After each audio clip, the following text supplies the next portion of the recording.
The phone didn't actually ring. That I'm sure of. I carelessly picked up my phone and scanned the notifications.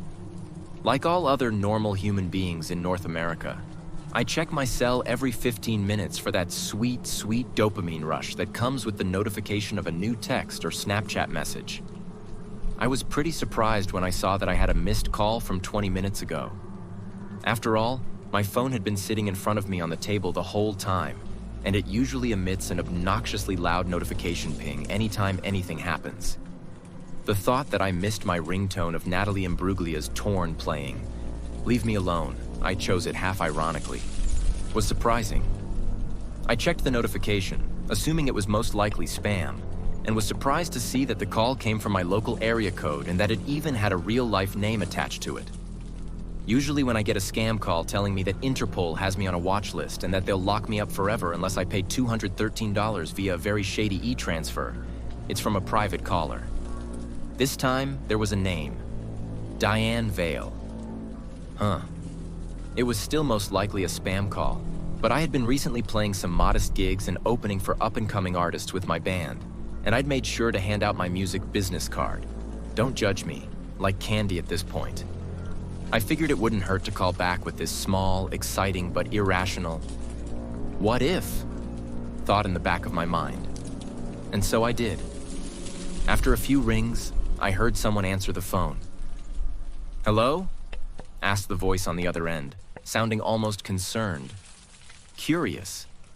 "Is that an old lady?" "Hi," I said weakly. "I'm calling because I think I have a missed call from this number, from 20-ish minutes ago." "Oh, is that right?" "Wow," she started, her voice weathered and hoarse. "Yep, definitely an old lady. I'm so sorry, I must have misdialed." "Duh, I forgive you," I thought to myself. Cell phones are a lot, even for me sometimes. As much as I wanted to take this opportunity to ask this woman what her experience with TikTok was, to see if the question would melt her brain, I figured it was good to end the call here. "Ah, no worries at all. I hope you have a great day."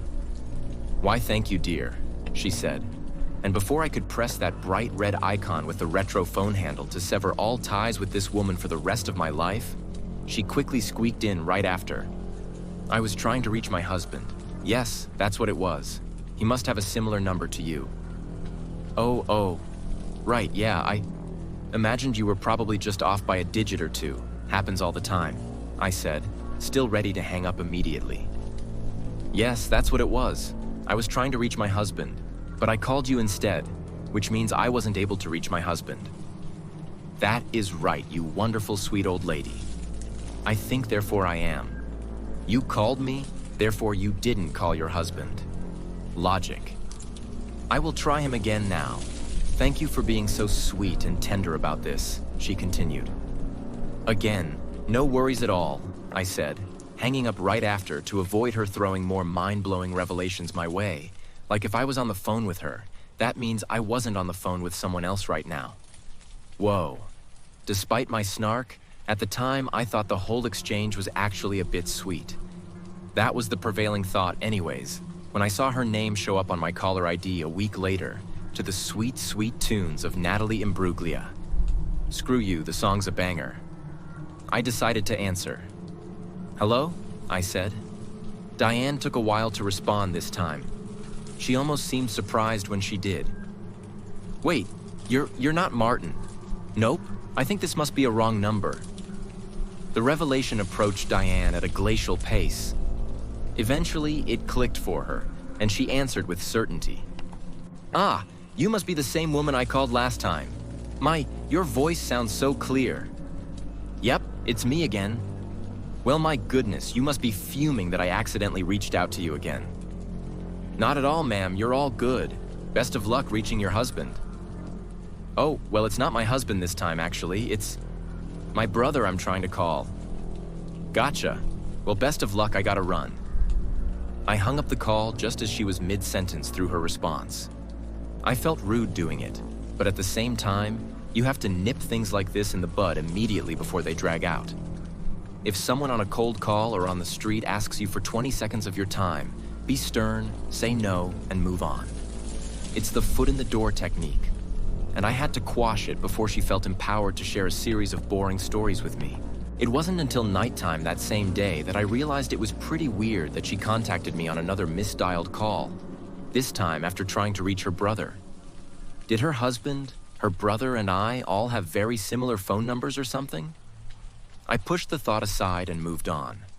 And after 2 weeks of no misdials, I'd assumed that she'd moved on too.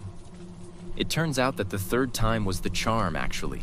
And this time, Diane's reappearance was only frustrating and nothing else. I heard the tail end of my ringtone playing. "You're a little late, I'm already torn," at what must have been 2 a.m. in the morning. I got up just as my phone stopped ringing and checked who the call had come from. Motherfucking Diane again. Except this time, it wasn't just this one missed call. It was 20.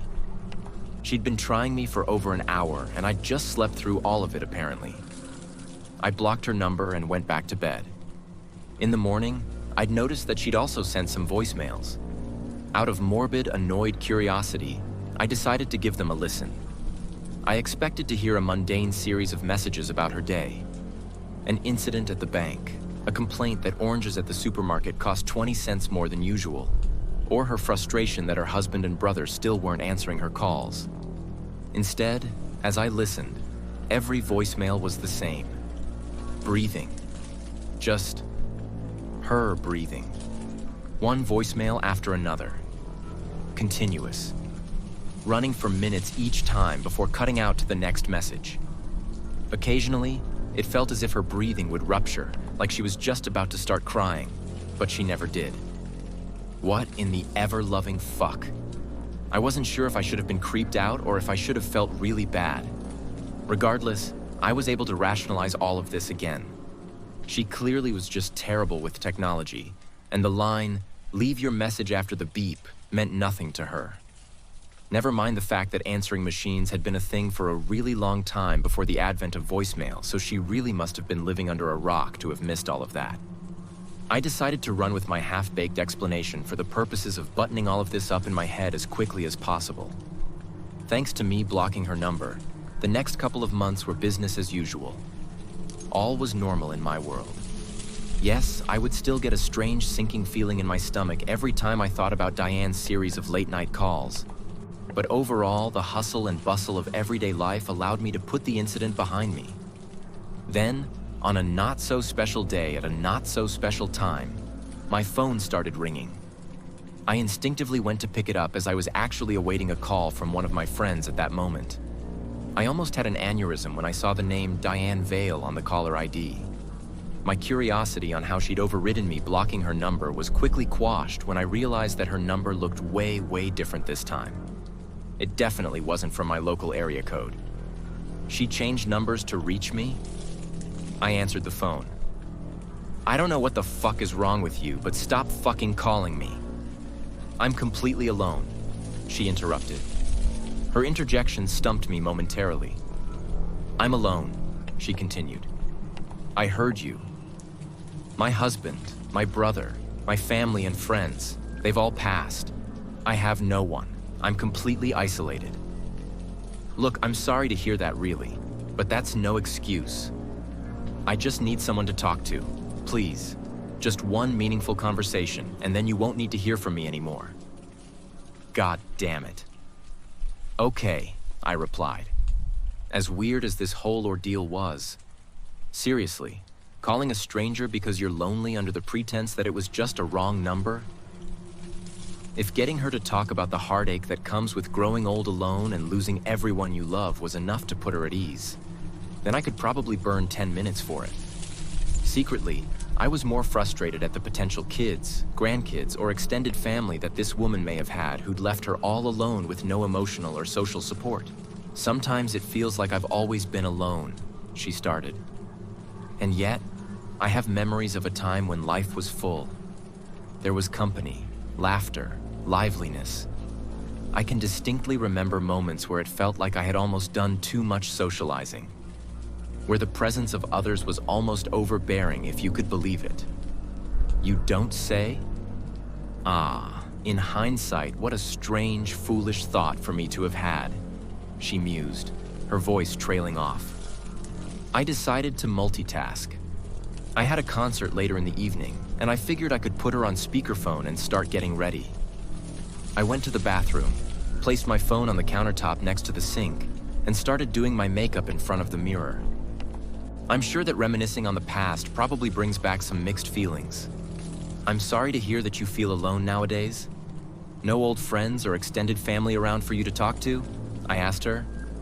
Nope. Everyone I've been close to has passed. Damn, that really does suck.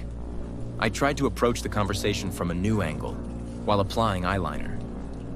Might be a strange question, but is there any way for you to try to make some new friends, you think? Or do you have any kids or grandkids that you could try to reach out to, maybe? I've tried, with my kids. No luck. They never answer. That's a shame, I replied. But on the topic of new friends, yes, absolutely. I would certainly love to make some new friends. That's good, I said. But as I spoke, something felt off. I felt a chill going up my spine. Like something inside me, some inner barrier, had just been broached. It's a hard feeling to describe. I hope you can find some way to feel empowered, I continued, shaking off the weird feeling. To make some new friends, and to get everything you still can out of life. You should never give up on making your life a fulfilling one, you know? Even when the circumstances aren't great. Man, I was really pulling out all of the platitudes today. Never, never ever. I've always been persistent. I've never been one to give up hope on having and maintaining a wonderful life. Not a chance. Not in a million years, she responded with conviction. I tried to focus on her words and the conversation, but I kept getting distracted. I noticed the strangest thing in the mirror. My free hand was caressing my hair slowly, in a really strange way. Why am I doing that? I returned my arm to its normal resting position and went back to dabbing on some concealer under my eyes. But every time I feel hopeful, I sink into sadness again. It truly is the worst thing to lose your family. I'm really sorry to hear that, I responded. I meant it. It was a brutal accident. We were all in the car. It was my brother driving. He'd had this brief moment of negligence. He was distracted in conversation and had turned his gaze away from the road. And it was at that same time that another driver in another car had a moment of recklessness. It was a perfect accident. Almost like the opposite of serendipity. Two momentary lapses leading to a terrible cosmic mistake. I was caressing my cheek. Wait, why was I caressing my cheek? Yes, my skin is amazing, but I don't usually feel compelled to touch it like that. I brought my free hand back to its resting position yet again. That's fucked up. I'm truly sorry about that. And just so I'm following, that accident is how you lost your brother? Everyone. My brother was driving. His wife was beside him in the passenger seat, and in the back of the car, it was myself, my husband, and my sister. Jesus, that's fucking brutal, excuse my language. Like, I'm genuinely so sorry. I can't even imagine how it'd feel to survive something like that, and have to go on while losing the closest people to you, you know? No answer from her for a little bit. Just her breathing. Must have been emotional for her to recall all of that. I could sense that we were probably going a bit too deep, and at this point, I was ready to wind things down. I wasn't even sure if this conversation was going to do any good for her anyways, and so I started thinking about ways I could wrap up this civic duty I'd undertaken. It's a void, she said. Yeah, I totally get that. Like, we probably don't want to get into it too much, but like, I've lost people close to me too, and it definitely feels like it's a hole in your... Where you end up when it all ends is a void. It's not at all what people said it would be. What? Also, my involuntary movements were really starting to wig me out now. It almost felt like I was suffering from a concussion or something. One minute I was standing up straight, swiping on some lipstick. The next I was leaning over the sink with my face nearly pressed against the mirror, staring deep into my own eyes. It was time to end the call. I'm really sorry to hear that, and I feel terrible about everything you've had to go through. I really hope you can find some peace and solace. I unfortunately have to go though, if that's okay. You know, she continued, my words breezing past her. When the crash happened, even though I felt my skull crack and my spine snap and blood fill my mouth, choking me while the rest of me remained a mangled mess, it still felt like I was alive for much longer than I should have been. It hurt for a really long time. And fuck that, I'm out. I felt a movement come from within me. I was pushing my hair back, but I wasn't doing it. But then I thought, when I'd finally crossed over, that I'd be connected with everyone again. We would all be together, but it wasn't true. It's just a void. It's darkness, a sea of it. And it's lonely and horrifying. And yet the hopelessness is paired with a strange vigor, a real want to return back to life. I went to hang up the phone. Why are my hands violently clasped together? Easy now, I can feel you. Stay on a little while longer. I'm almost there, she said. Oh, fuck. I'm ready to move on from this. I'm ready to start a new life, make new friends again, walk down the street and hear the noise of cars and casual conversations. Company. Why do I feel like I'm about to pass out? Why do I feel like there's something blossoming from me? I am so thrilled you called back and kept answering because I swear to you this has all happened for a reason. And I'm almost there, and I am almost completely inside of you. And you are so beautiful and young, and I can already imagine with real vividness the friends I'm going to meet, and the new memories I'm going to make, and just the liveliness of it all, and everything, even through the pain. It all means something. I am utterly convinced about that fact. Her speech started to become more rapid, more intense. I could hear it in my head. I was trying to unclasp my hands and hang up the call, but I couldn't overpower it. Stay on just a little longer, dear. I'm almost there and I feel myself taking ovary out, his wonderful feeling. I spoke through clenched teeth as I felt myself blacking out. Get the fuck away from my body, I growled. In an instant, something deep in my gut told me that I was only a few seconds away from losing myself completely. So, with a strange burst of instinct, I smashed my head against the bathroom mirror, breaking it. My hands were still clenched together forcefully. It didn't feel like her spirit inside me had weakened in the slightest. So I braced myself for more. What an unkind and selfish thing to do to my body, she shouted, but I cut her off by slamming my head against the wall. I did it again and again, but I could still hear her fucking voice croaking over the phone. I pushed through, this time making sure I didn't hold back. With a wind-up, I smashed my head as hard as I could against the bathroom counter. It hurt like a motherfucker. As soon as I recoiled from the impact, I was afraid that I'd done some irreversible damage to my skull or my brain, but it didn't matter.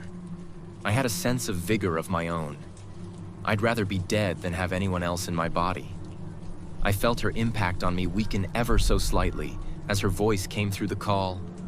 "You're a vessel," she said. "Why can't you be grateful for that?" I could feel myself on the brink of losing consciousness. I wasn't sure if it was from the head trauma I'd incurred or if my spirit was about to slip away, but I pushed as hard as I could one last time. I stood up and brought my head down like a hammer onto the counter where the phone lay, knocking it, and myself, down to the ground.